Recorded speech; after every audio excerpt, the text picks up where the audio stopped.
अस्सलाम वालेकुम स्टूडेंट्स, आज हम पढ़ेंगे एंडोसाइटोसिस। एंडोसाइटोसिस होता क्या है? किसी भी मटेरियल को, किसी भी बल्की मटेरियल को जब सेल इंजेस्ट करता है, अपनी बॉडी अपने इनसाइड लेके जाता है, उसे हम क्या कहते हैं? एंडोसाइटोसिस कहते हैं। ईटिंग कह सकते हैं, eating of a bulky material. It is a process of cellular injection of bulky material by the infolding of cell membrane. ठीक है, तो एंडोसाइटोसिस क्या है? सेलुलर इंजेक्शन है किसी भी बल्की मटेरियल की by infolding of cell membrane, mean कि सेल मेम्ब्रेन उसके क्या फोल्ड बना लेती है उस मटेरियल के अराउंड। ठीक है, तो इसे इनफोल्डिंग कहते हैं, infolding of cell membrane. Bulky mean के जिसमें ज़्यादा न्यूट्रिएंट्स होते हैं, जो हैवी मटेरियल होगा वो बल्की मटेरियल, कोई फूड पार्टिकल कह सकते हैं, वाटर मॉलिक्यूल कह सकते हैं। ठीक है, जो बल्क में होगा, ज़्यादा अमाउंट में होगा, वो बल्की मटेरियल होगा। ठीक है, जैसे इस डायग्राम में आपको नज़र आ रहा होगा कि ये क्या है? बल्की मटेरियल है, सेल के पास गया, ये सेल मेम्ब्रेन ने इसके अराउंड क्या बनाई? फोल्डिंग बना दी, इनफोल्ड किया इसको और अपने इनसाइड ले गया। ठीक है, तो ये क्या होगी? एंडोसाइटोसिस होगी। एंडोसाइटोसिस का ये प्रोसेस होगा जिसमें सेल किसी भी बल्की मटेरियल के अराउंड फोल्ड बना के उसको इनसाइड लेके जाता है। Two forms of endocytosis are phagocytosis, cellular eating, and pinocytosis, cellular drinking.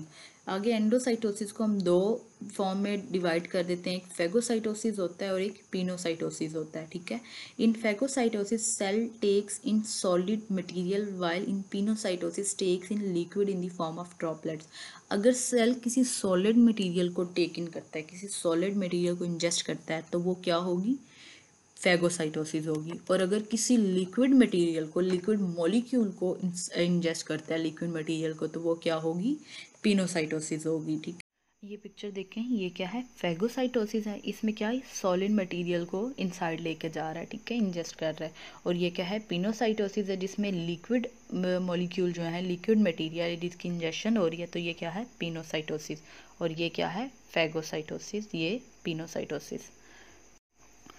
तो इसमें हमने एंडोसाइटोसिस पढ़ा, एंडोसाइटोसिस की डेफिनेशन और उसकी टू टाइप्स पढ़ी, एक फेगोसाइटोसिस और एक पिनोसाइटोसिस।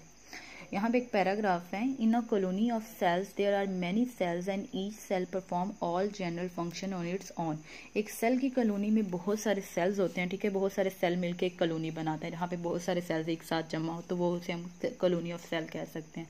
तो सारे सेल अपना फंक्शन परफॉर्म कर रहे होते हैं। ठीक है, such a group does not get tissue level. तो सेल कॉलोनी जो है ना, टिश्यू लेवल ऑर्गेनाइजेशन पे नहीं आती, क्योंकि cells, because cells are not specific, कि सेल्स स्पेसिफिक नहीं होते, मीन कि किसी एक टाइप के cell, same type of cell मिलके एक टिश्यू बनाते हैं। तो डिफरेंट सेल्स होंगे, वो अपना अपना फंक्शन परफॉर्म कर रहे होंगे, तो वो टिश्यू लेवल नहीं पे आएंगे। ठीक है, टिश्यू नहीं बनाएंगे।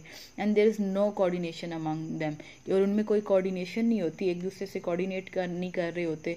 तो कॉलोनी ऑफ सेल में क्या होगा कि वो अपना फंक्शन परफॉर्म करेंगे, जनरल फंक्शंस होंगे उनके, और वो टिश्यू लेवल ऑर्गेनाइजेशन नहीं बनाएंगे, क्योंकि उनमें कोऑर्डिनेशन नहीं होती और स्पेसिफिक सेल्स नहीं होते वो। इसके बाद यहाँ पे है एक्सोसाइटोसिस।